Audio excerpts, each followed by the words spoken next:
I'm getting ready to put these on. Make sure you get in between these cracks too with the toilet seat. You can actually usually just lift these up and get underneath. Usually some kind of cleaner in the toilet is good. Make sure it's flush, obviously. Okay, so I'm going to use some Clorox. I'm going to clean this first with soft scrub. I love soft scrub. I grew up when we were kids using soft scrub.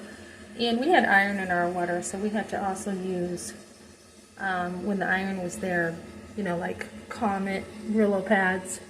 So make sure everything, like I said before, is stocked well.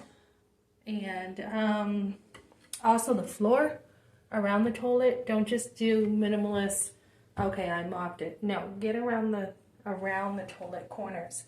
And any hair. If they see any hair, they're going to think this place was not cleaned.